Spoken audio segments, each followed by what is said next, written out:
사랑하는 새벽나라 친구들 반갑습니다. 여러분과 함께 화요일 말씀을 나눌 유승현 목사입니다.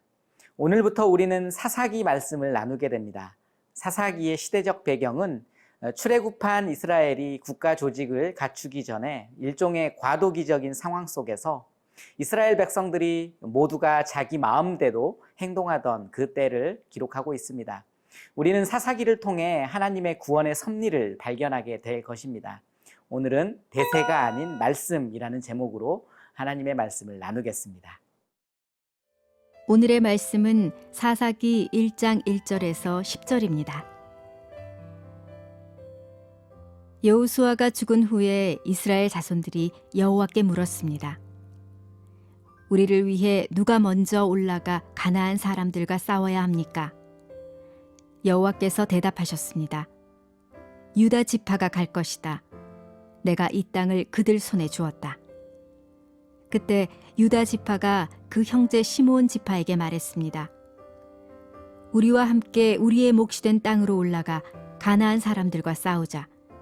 그러면 우리도 너희의 몫이 된 땅에 너희와 함께 가겠다. 그리하여 시므온 지파가 그들과 함께 갔습니다.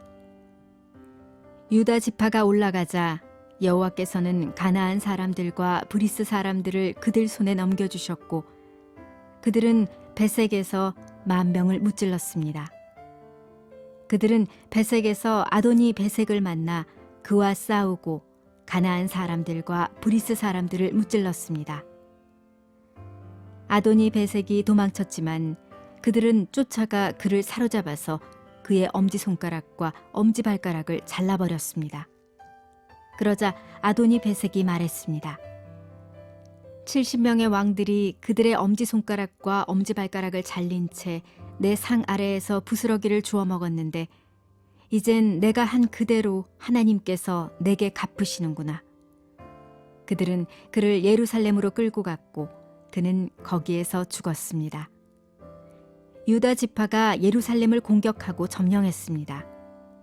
유다 지파는 도시를 칼로 치고는 불을 질렀습니다. 그 후 유다 지파는 산간지대와 남쪽 지방과 서쪽 평지에 살고 있던 가나안 사람들과 싸우러 내려갔습니다. 유다 지파는 헤브론에 살고 있던 가나안 사람들을 공격해서 세세와 아히망과 달메를 죽였습니다. 헤브론의 이름은 원래 기럇 아르바라고 불렸습니다. 사사기의 시작은 여호수아가 죽은 후에라는 진술로 시작합니다.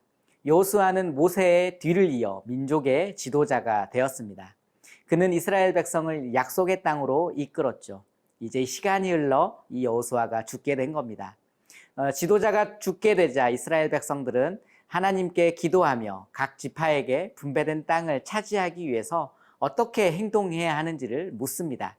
각 지파에 분배된 땅에 여전히 가나안 백성들이 남아있고 그들을 완전히 몰아내기 위해서는 누군가 그들에게 나아가야 했기 때문이죠. 1절에서 2절을 읽어보겠습니다. 여호수아가 죽은 후에 이스라엘 자손들이 여호와께 물었습니다. 우리를 위해 누가 먼저 올라가 가나안 사람들과 싸워야 합니까? 여호와께서 대답하셨습니다. 유다 지파가 갈 것이다. 내가 이 땅을 그들의 손에 주었다. 민족의 지도자가 죽었기 때문에 이스라엘 백성들은 가나안 사람들에 대한 두려움을 가지고 있었을 것입니다. 어떻게 해야 될지 그들의 마음 가운데 어려움이 있었겠죠. 그런데 그들은 당황하지 않았습니다. 하나님 한 분만을 의지했습니다. 하나님께서는 유다 지파가 올라가라고 말씀하시죠. 유다 지파는 시므온 지파와 함께 가나안 땅을 차지하기 위해서 나아가게 됩니다. 유다 지파가 하나님께서 말씀하셨던 바로 그 땅을 차지하기 위해서는 하나님의 말씀을 신뢰하고 행동하는 믿음이 반드시 필요했습니다. 우리가 성경을 통해 알 수 있는 것은 바로 유다 지파가 그 하나님의 말씀을 신뢰했고 믿음으로 나아갔다는 사실입니다. 그 결과 유다 지파는 크게 승리할 수 있었습니다. 성경은 그들이 베색에서 10,000명을 무찔렀다고 기록하고 있죠. 사랑하는 새벽나라 친구들, 이스라엘 백성들은 이미 약속의 땅을 정복하여서 정착해 가고 있었습니다. 하지만 아직 가나안 땅을 완전하게 차지한 건 아니었습니다. 이미와 아직 사이에 그들이 위치해 있던 거죠.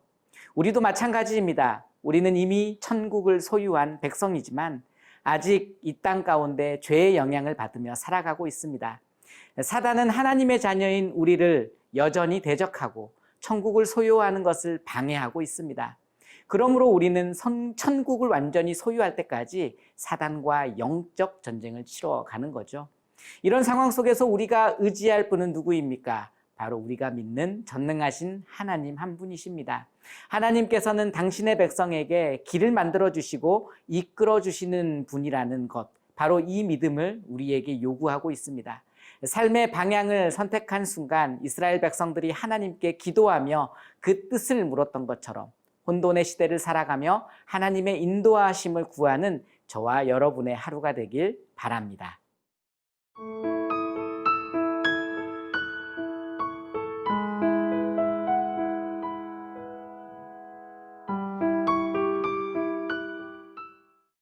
유다지파 사람들에게 사로잡힌 아도니베섹은 엄지손가락과 엄지발가락이 잘리게 됩니다.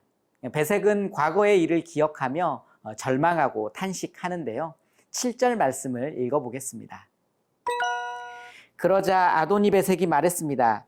70명의 왕들이 그들의 엄지손가락과 엄지발가락을 잘린 채 내 상 아래에서 부스러기를 주워 먹었는데 이젠 내가 한 그대로 하나님께서 내게 갚으시는구나. 그들은 그를 예루살렘으로 끌고 갔고 그는 거기에서 죽었습니다. 베섹은 한때 70명의 왕들을 정복하여 그들을 자기 수하에 놓고 그들이 엄지손가락과 엄지발가락을 자르고 심지어 마음대로 능욕하며 대우했던 사람입니다. 그런데 지금은 자신이 유다의 포로가 되어 그러한 치욕적인 상황을 겪게 된 것이죠. 그는 이 모든 것이 하나님께서 갚으시는 결과라고 말합니다. 자신의 현 상황을 하나님의 정당한 심판으로 받아들이고 있는 거죠. 가해자로 권력의 중심에 있었던 사람이 어느덧 피해자가 되어버린 모습을 통해 권력이라는 것은 있다가도 없어지는 허무한 것임을 알게 됩니다. 사랑하는 새벽나라 친구들, 내가 한 그대로 하나님께서 갚으신다라는 아도니베섹의 고백처럼 하나님은 인간이 행한 대로 갚으시는 분이십니다.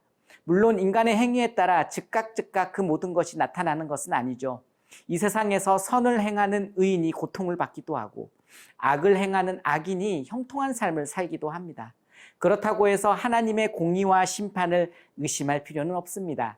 왜냐하면 성경은 악인에 대한 하나님의 심판을 수없이 우리에게 증언하고 있기 때문입니다. 바울은 갈라디아서를 통해 하나님을 속이지 말라고 경고하며 사람이 무엇으로 심든지 그대로 거둘 것이다라고 말했습니다. 여러분, 하나님은 자비로우시며 오래 참으시는 분이지만 회개하지 않으면 반드시 공의로 심판하는 분이십니다. 모든 인생은 결과적으로 그 행위의 열매를 거두기 마련이죠. 그러므로 우리는 육신의 정욕과 안목의 정욕에 따라 당장의 유익을 구하기 위해 악과 타협해서는 안 됩니다. 오늘도 주님의 말씀 안에서 선을 행하며 악을 멀리하는 저와 여러분의 하루가 되길 축복합니다. 함께 기도하겠습니다.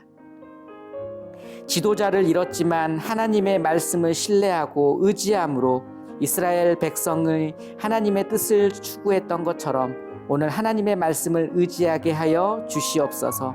특별히 심는 대로 거둔다라고 하는 말씀을 기억하며 악을 멀리하고 선을 행하는 우리 새벽나라 친구들의 삶이 되게 하여 주시옵소서. 감사드리며 예수님 이름으로 기도합니다. 아멘.